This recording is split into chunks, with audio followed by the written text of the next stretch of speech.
The CNBC app. Global market news in one place. Customizable sections and personalized alerts. Stocks tracking, interactive charts and market insights all in your hands. Stay connected. Stay informed. Download the CNBC app today. A very warm welcome to Squawk Box with Karen Cho, myself, Steve Sedgwick, and these are your headlines. Thousands of Palestinians return to their homes in northern Gaza Strip as a fragile ceasefire holds, whilst US President Donald Trump proposes a clean-out of the area, calling on Egypt and Jordan to take in 1.5 million people. Mr. Trump also holding a contentious call, to say the least, with Denmark's Prime Minister as he pushes for US control of Greenland, claiming it would be very unfriendly if Copenhagen didn't allow it to happen. With less than a month to go before Germany heads to the polls, the man expected to become the next chancellor, Friedrich Merz, sends shockwaves through Berlin with a hardline immigration bill, while Elon Musk appears at a far-right AfD campaign rally. And more woes for China's economy as manufacturing activity unexpectedly contracts in January, heaping further stimulus measures on authorities.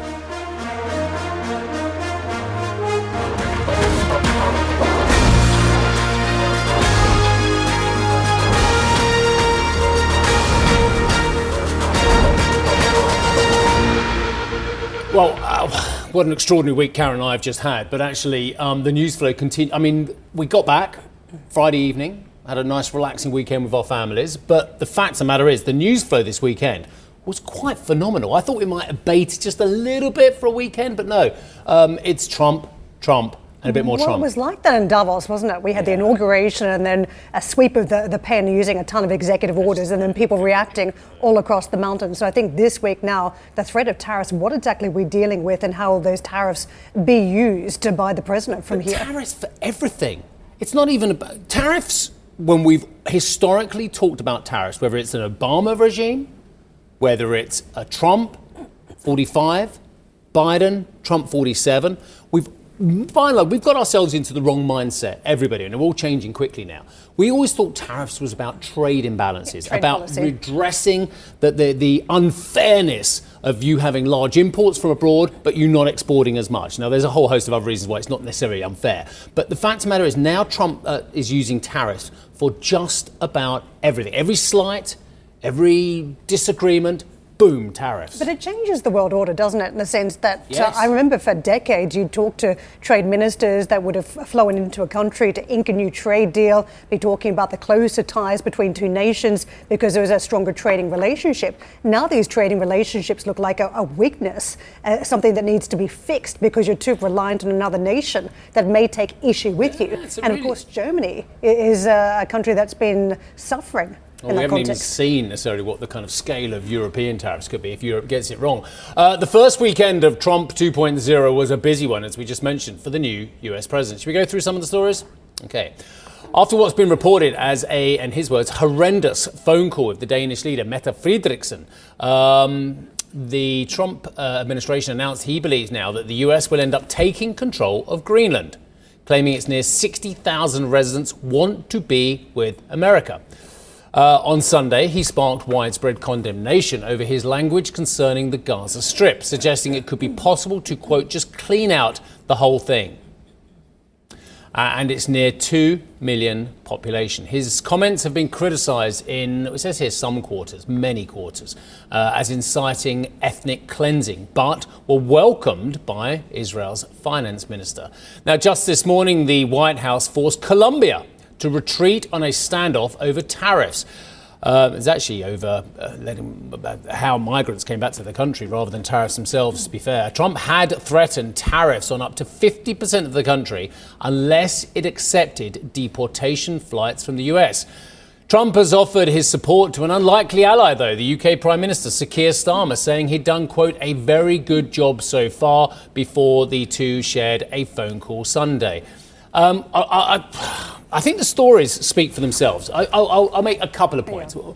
One, Starmer must be thinking, am I in the crosshairs, or am I in the limelight in a good way kind of thing? Because one minute you've got Musk Elon Musk, stunningly close to Donald Trump, basically trying to oust the UK government, calling for a new general election, wanting to get rid of the government. Next minute, Trump is saying he's doing a great job, and we're talking potentially about some form of visit and what have you, and a meeting coming up in the short term. So for partners, and I think that actually sums up a lot, actually, whether you're Colombia, whether you're Egypt, whether you're Jordan, which are stunningly close allies in many ways. Look at the military support that Egypt gets from the United States, and you'll see one reason why the military is still in control of that country.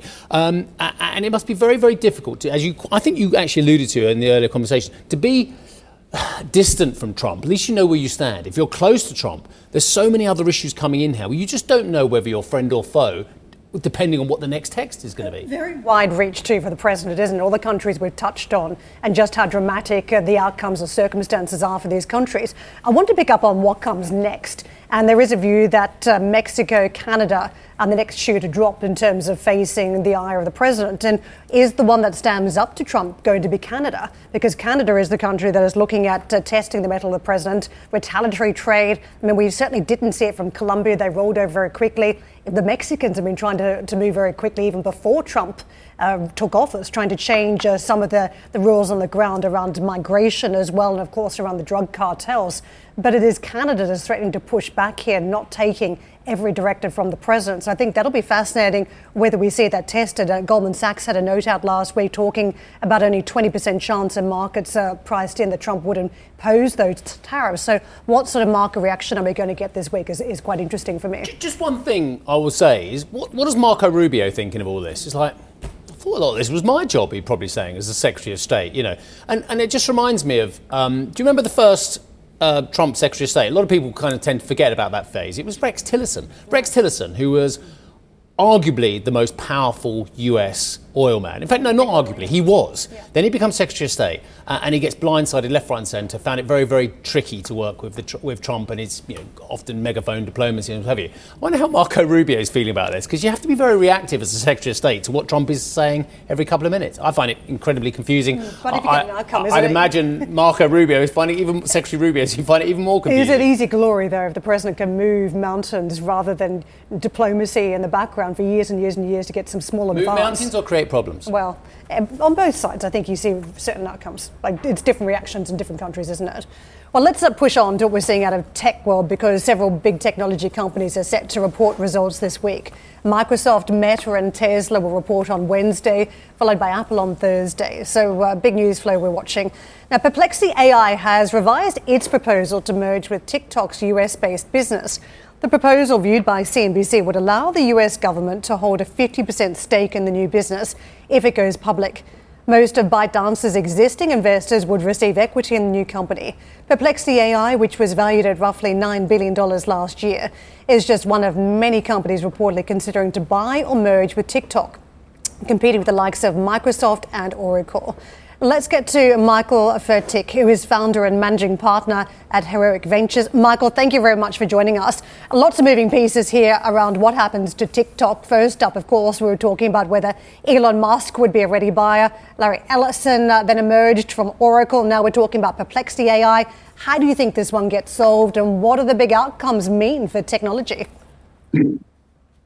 Okay, so just so we're all on the same page, Perplexity AI has a parent called ByteDance, which is also the parent for TikTok, right? So I think that's what the story you're weaving. And by the way, good morning, good early morning to all of you. Nice to see you again.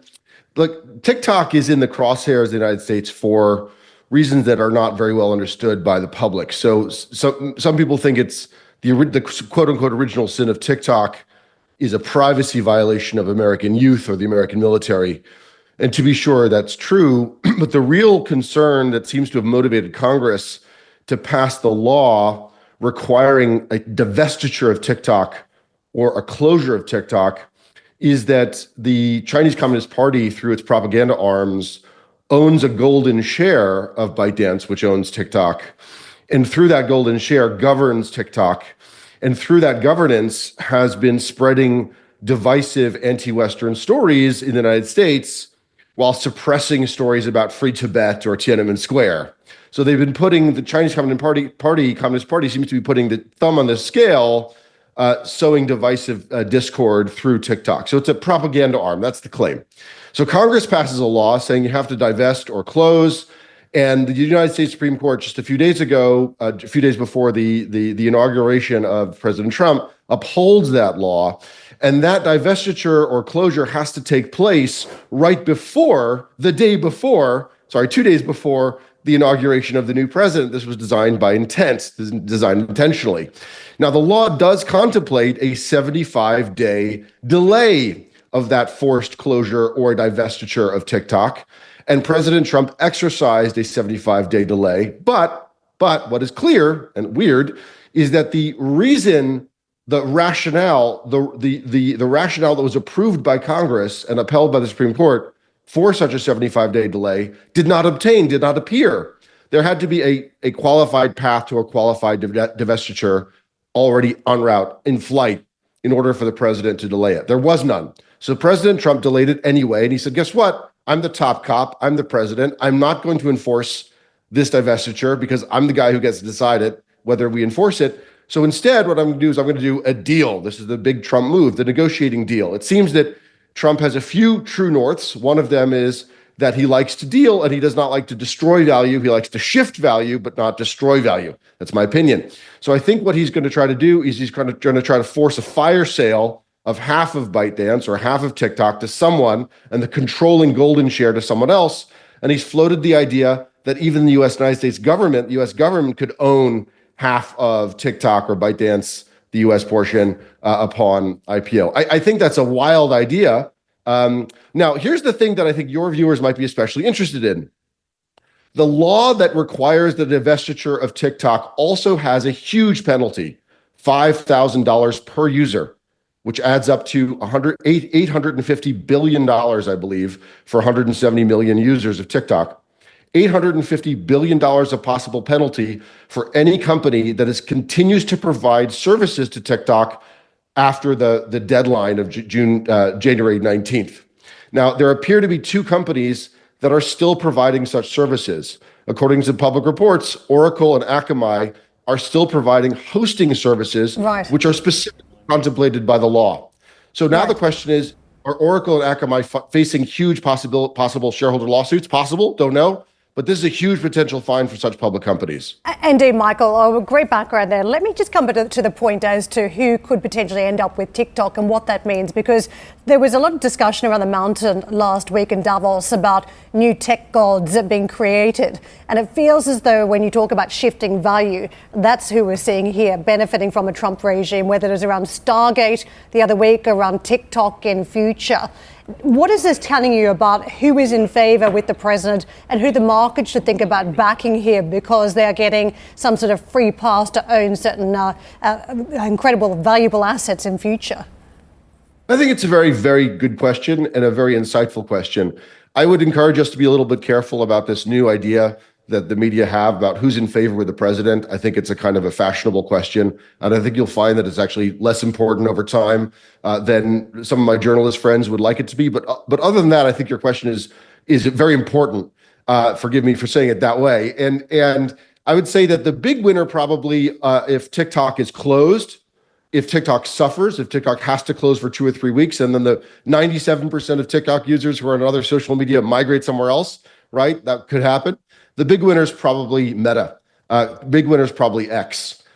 Who could end up owning TikTok? My best guess is it is a financial buyer, an actual fund or agglomeration of funds who are put together for the purpose of buying it.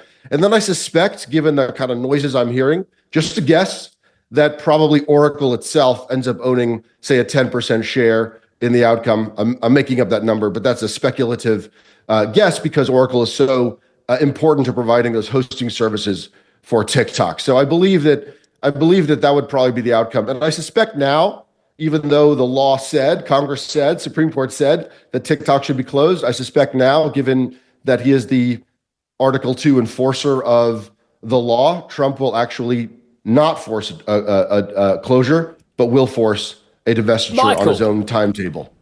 Michael, I'm not going to let you get away with part of that last answer, my friend.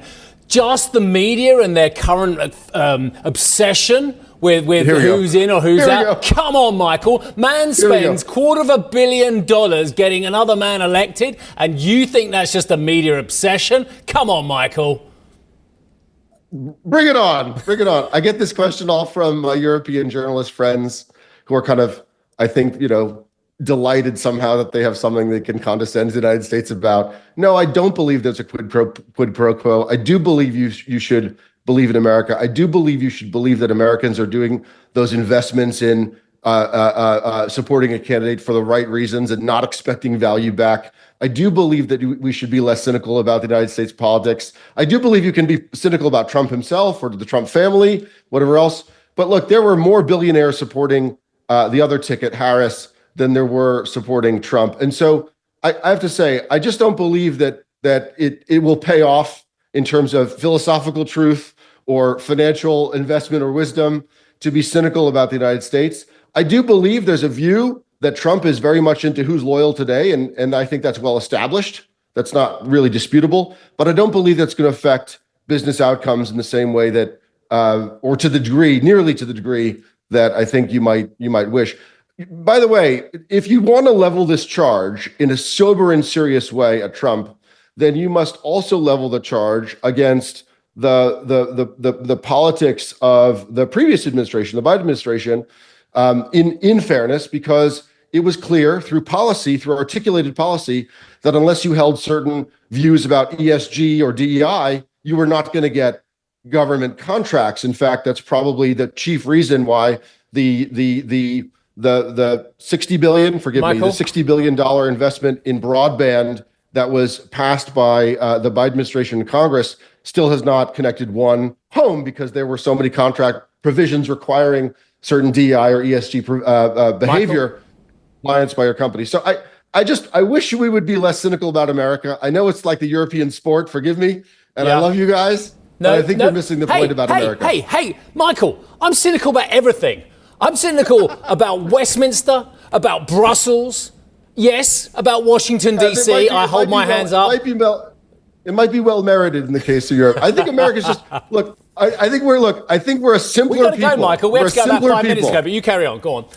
Americans are simpler people, and I think that we are maybe more like Australians. Karen, help me out here. I think we're simpler people. Don't you turn this 2-on-1, Michael.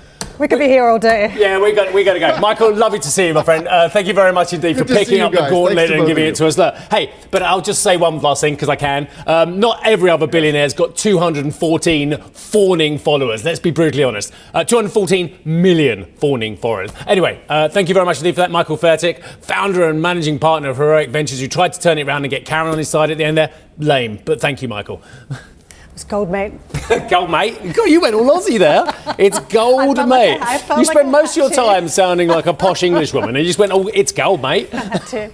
Anyway, Ryanair. Strong level of confidence that additional 9 Air Max aircraft will arrive before the end of June. Seeing big improvements in Boeing on quality of fuselage. Well, that's good news as well. Hopeful traffic numbers will get back to 215 million in 2027. This is all coming out from Neil Sorahan, who is the CFO of the company. I'll give you one or two more details.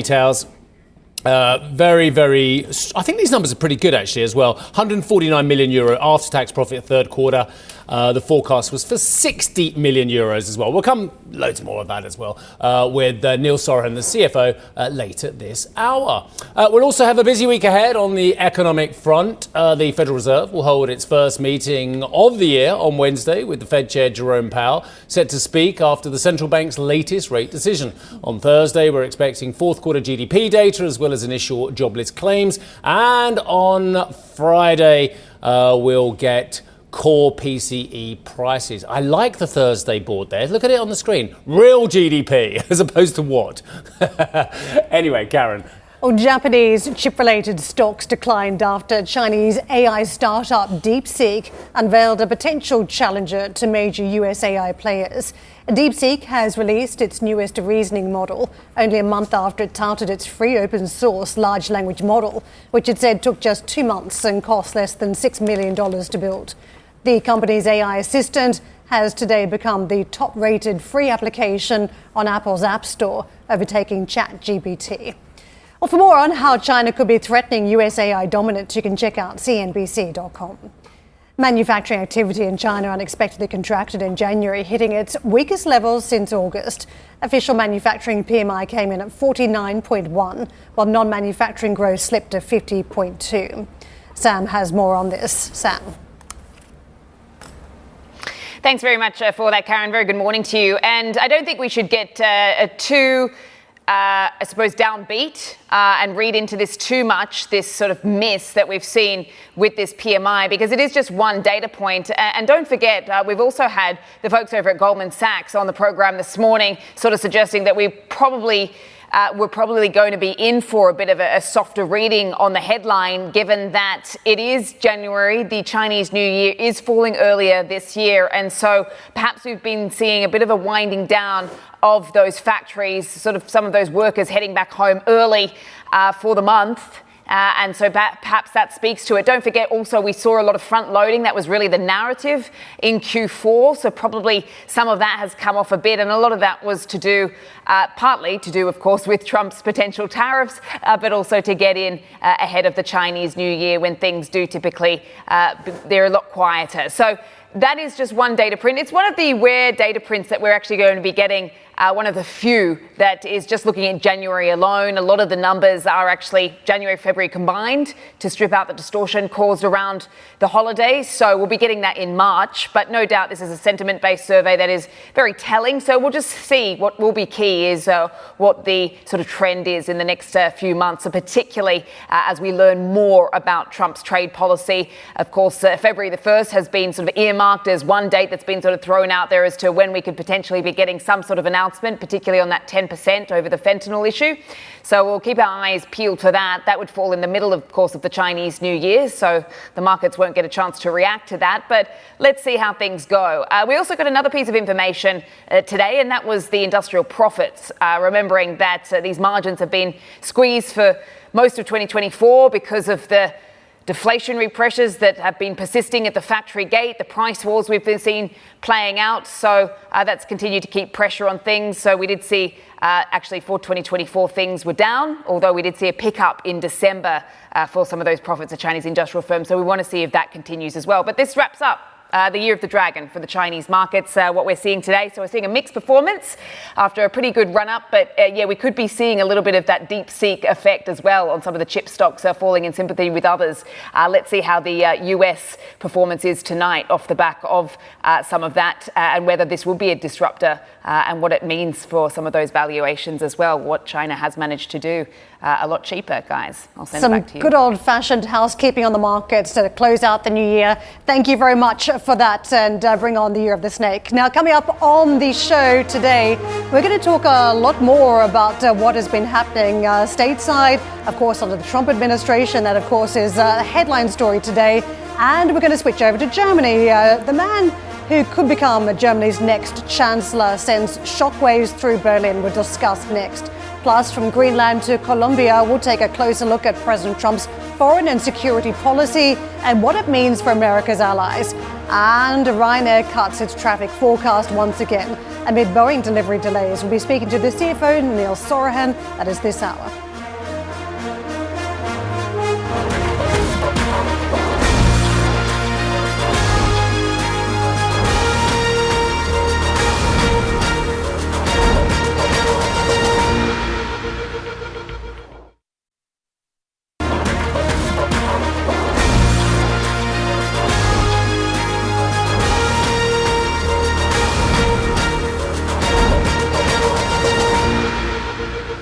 With less than a month to go before Germany heads to the polls, Elon Musk has given a ringing endorsement to Germany's far-right Alternative for Germany party. In a video statement at a party event in eastern Germany, the tech billionaire said AfD candidate Alice Weidel would be the best possible to lead Germany, especially if it helps the country push itself away from the EU. Thousands of demonstrators took to the streets across Germany over the weekend to protest against the AfD, as well as immigration proposals from Christian Democrats' chancellor candidate Friedrich Merz.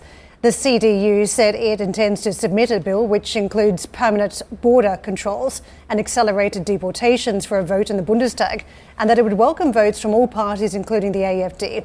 Now, critics say that would throw the so-called firewall between Germany's mainstream parties and the AfD in doubt. The CDU's call for an immigration overhaul dominated talks at the Greens party conference over the weekend. The Chancellor candidate, Robert Habeck, said Merz's proposal showed the CDU was more interested in aligning with the far right than the centre. Well, let's get out to Annette for more on this. Annette, we've seen time and time again that politicians have tacked to the right when they've been heading towards elections, when they're faced up against a populist vote. Tell us how this one could play out. Well, actually, we have seen a series of stabbings here in Germany, all conducted by asylum seekers or migrants who have a criminal track record. And the latest, which happened just days ago in Aschaffenburg, has triggered the CDU to come up with that plan to really be tough on migration. And interestingly, a recent poll from yesterday from INSA actually shows that 66% of Germans are actually happy with that plan. And I thought this is really interesting. Even more than 50% of social democrats do support the tougher way to treat migration, because there's no way to stop illegal migration into the country as of now, because only last year, more than 150,000 people came across the borders, which had no reason to come, but still they were let in. So also 30% of Green supporters do support the Merz plan. So it's far too early to actually say what that very tough approach from Friedrich Merz will mean for the upcoming election. For now, it seems that at least it has provoked tectonic shifts among the electorate.